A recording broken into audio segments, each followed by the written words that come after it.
बलूचिस्तान की आजादी की मांग करने वाला संगठन पाकिस्तान के लिए लड़ाई में जो सामने आया या संघर्ष इसका जो सामने आया वो 2000 में सामने आया। पाक सत्ता को सबसे ज्यादा इसने चुनौती दी है। पिछले कुछ महीने में पाकिस्तानी सेना पर कई हमले किए हैं। 58 जगहों पर 78 हमलों की जिम्मेदारी तो इसने खुद कबूली है। सैकड़ों पाक सेना के जवानों की मौत की जिम्मेदारी ली है, क्योंकि पाक सेना दशकों से इनको मारती आई है। मार दौड़ फेंक दो, मार दौड़ फेंकती आई करती आई है। और चीनी प्रोजेक्ट्स भी है वहां पर। चीनी प्रोजेक्ट्स जैसे सीपेक को भी कई बार यहां पर निशाना बनाया गया है। पाकिस्तान, ब्रिटेन, अमेरिका हालांकि आतंकी संगठन इसे मानते हैं, क्योंकि पाकिस्तान के दबाव में उनको ऐसा करना पड़ा। इसके अलावा भी बलूचिस्तान प्रांत के कई चरमपंथी संगठन हैं जो इसी मुहिम का हिस्सा बने हुए हैं। बीएलए, जहां अपनी गुरिल्ला शैली के लिए जाना जाता है, यानी पहाड़ी इलाकों में छिपकर सेना पर हमला करना और तुरंत वहां से लौट जाना। बीएलएफ पाकिस्तानी सेना, सरकार और चीनी प्रोजेक्ट्स सीपेक जो वहां पर है उसे निशाना बनाता है।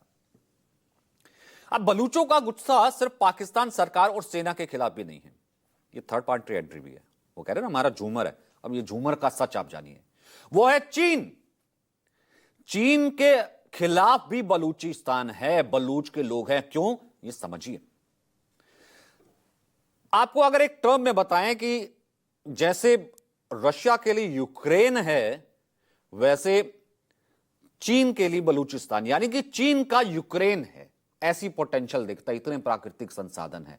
जैसे रूस की नजर थी यूक्रेन पर या नजर है, उसी तरह चीन जो है बलूचिस्तान को देख रहा है। वहां पर वो पहुंच चुका है। बलूची इससे बिगड़े हुए हैं। चीन अपनी पूरी आंख बलूचिस्तान पर गड़ा कर बैठा है। बलूचिस्तान में खनन काम में वो लग गया है। बलूचिस्तान की अहमियत को देखते हुए चीन इस इलाके में आर्थिक गलियारा वो पहले ही शुरू कर चुका है। सीपैक अरबों अरब डॉलर लगा रहा है, इन्वेस्ट कर रहा है। देना किसको पड़ेगा? पाकिस्तान को। उसके पास तो कुछ है नहीं, होगा क्या फिर? कब्जा करेगा। संसाधन कौन लेगा? चीन लेगा, वो अभी से ले रहा है। इसलिए बलूची कह रहे कि देखिए चारों तरफ से ये तो हमें एक तरीके से हमारी जमीन पर कब्जा कर रहा है, हमें बेच रहा है। बलूचिस्तान का सामरिक महत्व गहरे पानी वाले ग्वादर पोर्ट से भी है, ग्वादर बंदर का।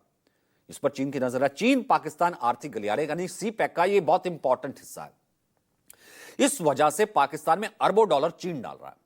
बलूचों का यह दावा है कि इसके लाभों से उनको तो वंचित रखा ही गया है, और जो उनकी जमीनें थी वो खींच करके, छीन करके यहां पर चीनी कंपनियों को दी जा रही है। वहां पर चीनी कंपनियां काम कर रही हैं।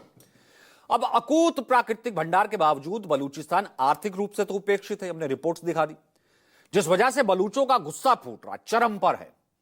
और यह एशिया के सबसे अस्थिर क्षेत्रों में एक बना हुआ है, क्योंकि खनन कामों में लगी चीनी कंपनियां बलूचिस्तान में अकूत दौलत कमा रही है। लेकिन बलूच लोगों को इस मुनाफे से बाहर रखा गया। उन्हें सिर्फ मिल रहा है तो सिर्फ जुल्म गैरत। सेंधक, सोना, तांबे की खदान वहां पर है, चीनी कंपनियां निकाल रही हैं धड़ाधड़। इसका मुनाफा मुख्य रूप से संचालित जो करती है वो चीनी कंपनी है। थोड़ा पाकिस्तान सरकार से बांट लेती है, बाकी वो अपना ले जाती है। आपको जानकर हैरानी होगी कि बलूचिस्तान की प्रांतीय सरकार को सिर्फ 5%, अब बताना तो है ना अपनी जनता को कि अब बलूचिस्तान झूमर है, ये है, वो है, क्योंकि उसका दोहन करना है, तो इसलिए 5% दे देते हैं। 95% दोनों आपस में बांट लेते हैं। लेकिन सबसे बड़ा इलाका है बलूचिस्तान, यह हकीकत है। अब जाहिर है बलूचों की नाराजगी पाकिस्तान के लिए सबसे बड़ा सिरदर्द है।